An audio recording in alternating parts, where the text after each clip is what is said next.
To my derelict favorite, Prologe. Caelus, the second lead in the original story, had died. The only reason I could live in this world, the only joy that supported my life here, my favorite. I really didn't expect the post-happy ending story to continue this way. At first, I thought I was having a vivid dream. I fell asleep while binge-reading one of the complete Rofan novels for the nth time, but when I opened my eyes, it was a completely strange place. No, it wasn't strange, to be honest, because this place was none other than a novel that I was binge-reading. It was a really interesting experience. In other words, this place was definitely unrealistic, but it had become a reality. Anyway, I suddenly became a nameless extra in the novel. From that day on, the world felt more alive than in VR, and I watched the novel. Fortunately, my wealth was abundant without reason, and I devoted all this money generously to give myself more status. In order to see the main characters closely, I bought the status of a fallen aristocrat. That way, I could participate in the aristocratic banquet properly. I was so excited to see Diana, Caelus, and Helios walk by me, who was a true fanatic. First, the heroine with long pink hair with a subtle pearl-like color, as described in the novel. Bright eyes with a mysterious mixture of blue and green, like the color of the sea at Hyopji Beach. Perhaps because she was the most beautiful woman in the world, she seemed to float as she walked. She had a very confident personality, fitting the role of providing the strongest cider in this novel. I went to the temple for treatment with the sole purpose of looking closely at the heroine's face. After making a considerable donation and getting a face-to-face with the saintess for a minor scratch, I could say it wasn't a waste of money.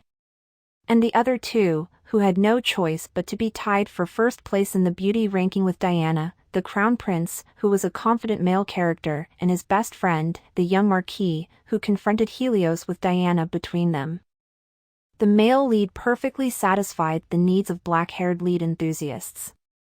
With a combination of black hair and golden eyes, he was the best man in the world. Great body, face, and royal status, a character that the writer made and wrote only the best about. And the tragic male character, Caelus. He was originally a cool-headed and sometimes for plot purposes. A cruel man, but with the heroine, he was the sweetest man in the world. Despite his desperate love for Diana, he was an unfortunate capable man whom she did not choose. The plot of the original story was roughly like this. Diana was a healing saintess, a great priest of God who always gives love to the weak. As enchanting as her beauty, she was called the only hope in an empire full of greed and tricks. Two men were enamored of her, Prince Helios and his best friend, Marquis Caelus. Using their status and wealth, they helped the saintess alongside each other and cooperated in creating a better world for her. Diana, you're always right. I'll join you. Don't forget I'm always behind you, Diana. Of course, there were villains who confronted these main characters. The head of the aristocracy, the Duke of Orcus, and his daughter, Princess Latona. He was a typical villain who refused to get his hands dirty and did it through others. As they faced them, the love triangle between the three main characters deepened.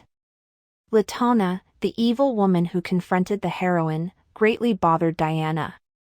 But thanks to the power of a family that even the emperor was afraid of, she was engaged to Helios and aspired to become an empress in the future. Wouldn't the empire's nobility fit better with the noble blood? Not a woman born with common blood. If you don't want the Duke of Orcus to create a new duchy, you'll have to accept this marriage, Your Majesty the Emperor. The emperor's authority was shaken inexorably by the breath of the nobles, and the crown prince was forced into an unwanted marriage over his beloved woman. Eventually, Caelus didn't hesitate to take the bullet as soon as he found evidence of the Duchess's crime for his friend and the woman he loved. The only time to root out the Duke is now.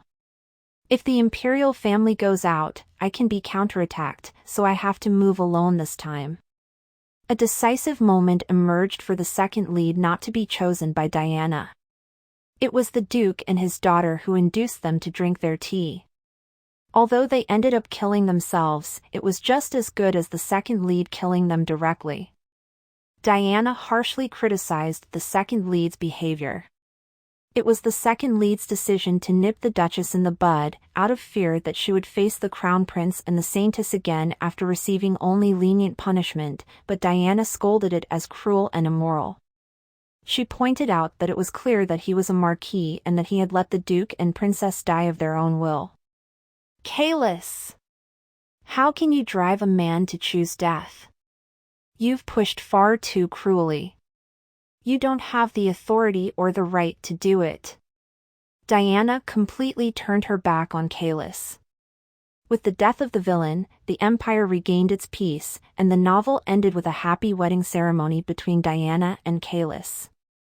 The decisive factor that made the novel popular was the charm of Caelus and Helios, no matter what anyone said. Brilliant and wonderful Helios and thoughtful and gentle Caelus.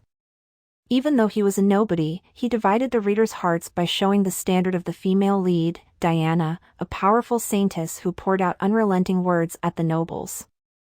Some readers even commented that it was too cruel to choose one person, so some readers asked to make it a reverse harem.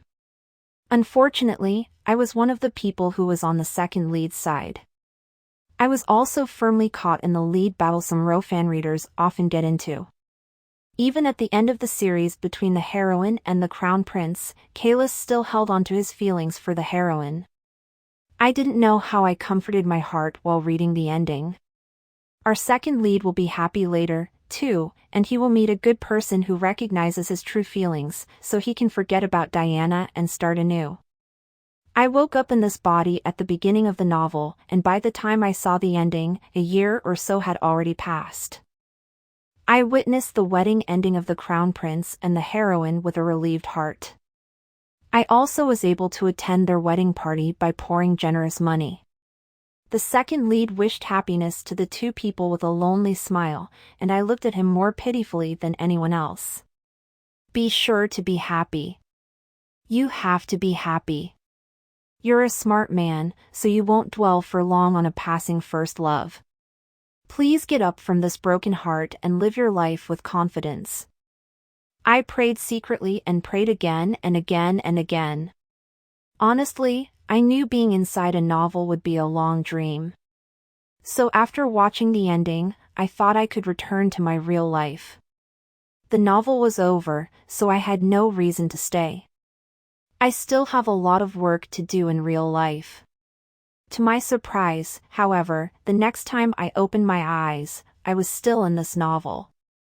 I was embarrassed because there was no way to know why I couldn't solve my situation. I went to the streets in search of a clue. And the news came like a bolt from the blue. My favorite. My second lead, Caelus, he killed himself. My eyes were swollen, and my voice became hoarse. My favorite had passed away in extreme despair without anyone to comfort him. I never wished for such an end. You should have lived well. You should have lived your life bravely and quickly mend your broken heart. I no longer had any lingering attachment for this world. I couldn't help but hate the couple, Diana and Helios, who pushed him to turn his back on the world. My affection for them as readers of the novel disappeared as if it was all just an act. I never forgave Diana and Helios for abandoning Caelus. I couldn't open my eyes to reality. Life in the novel continued without meaning. In the meantime, he worked as if he wanted to collapse, collecting the behind-the-scenes stories of the main couple. After the Saintess became a crown princess, her healing power gradually weakened. The strongest basis for making her the crown prince's companion had gradually lost strength. The couple's powers, which made them look only at each other, were also peeled off little by little. The fiery love between the two main characters lasted less than 2 years at most. Love cools down so quickly. Then what did my favorite give up his life for? My life was full of rage and frustration. I had no regrets about my life, so I didn't care for my health properly. One day when I was sick to the verge of death, I clenched my teeth and went to the temple.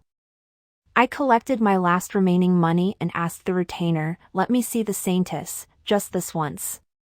However, the retainer replied, "I can't let a saintess who had sat on a high throne meet a humble person like you."